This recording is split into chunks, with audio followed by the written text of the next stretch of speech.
Well, good morning once again, and the warmest welcome to Musselburgh Congregational Church.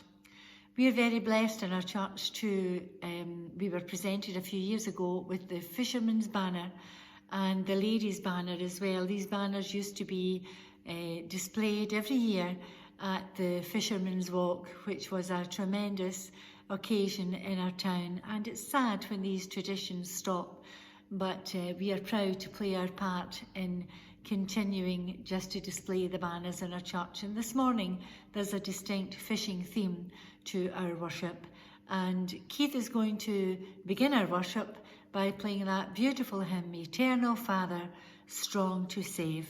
Thank you, Keith.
On the last night of Jesus' life, he told the disciples that after he had risen, he will go ahead of them to Galilee, and they too should go there to meet with him.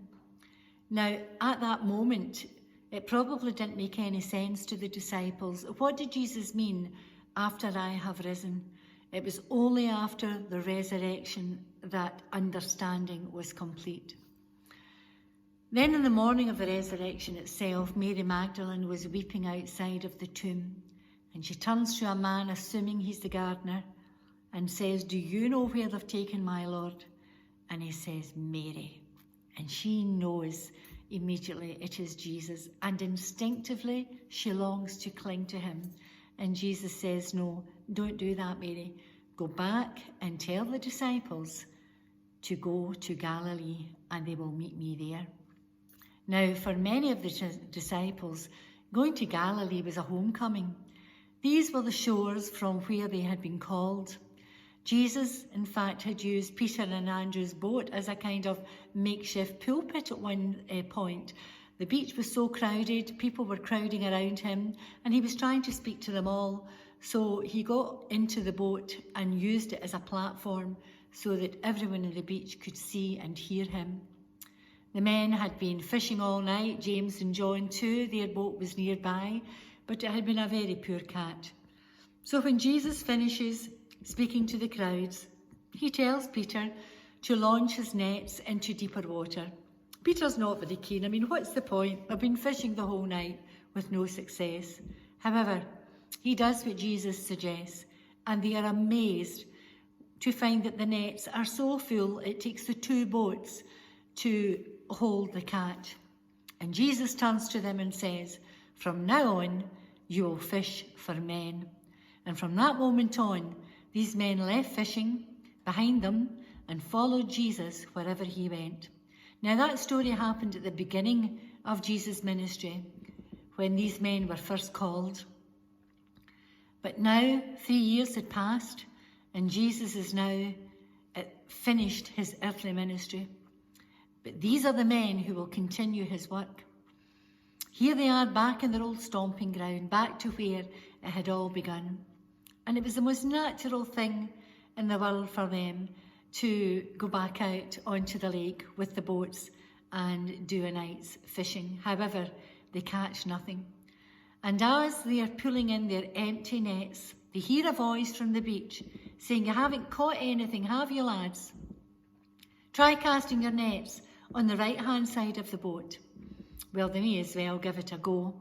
And as they throw their nets to the right-hand side of the boat, as the stranger on the beach had suggested, within minutes their nets are full.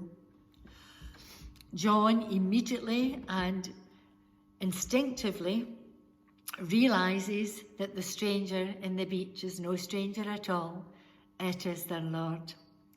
They haul their catch ashore, only to find that Jesus has already begun preparing breakfast for them. You see, he is the provider. They also offer him some of their catch, and this is what happens in life. Jesus provides all that we need, but he gladly receives from us all that we hope to give to him too, and uses it for his glory. On both of these occasions, without Jesus' involvement, the catch had been zero.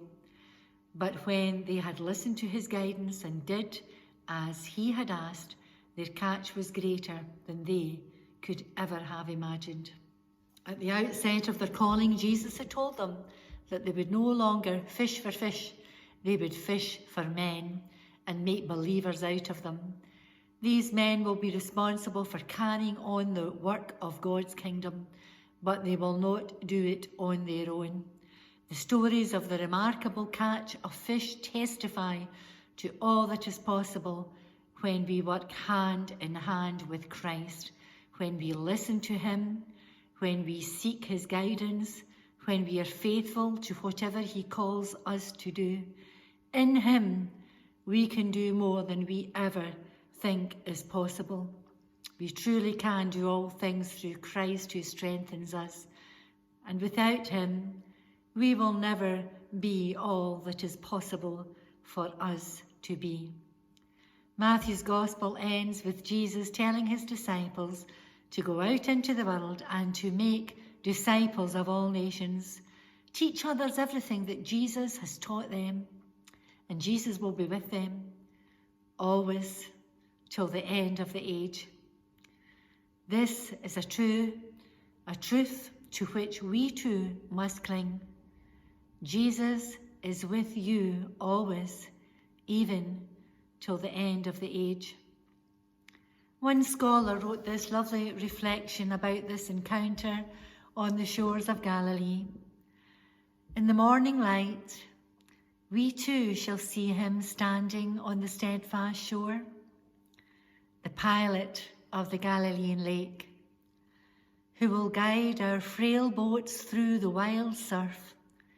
This is the surf that marks the breaking of the sea of life upon the shores of eternity.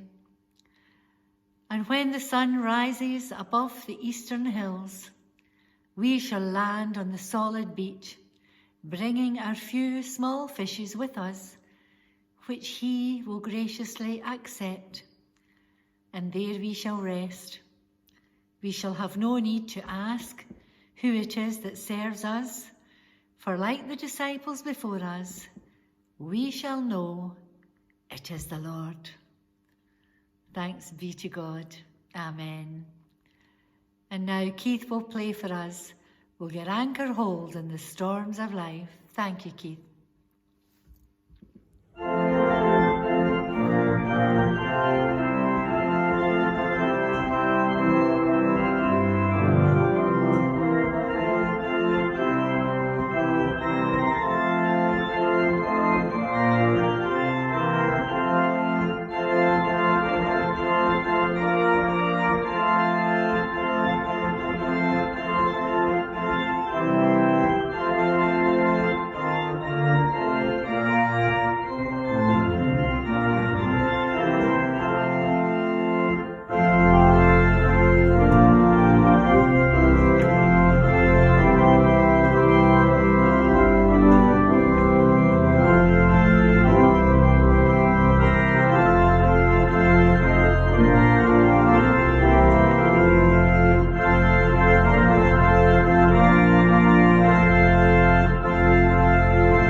Keep you.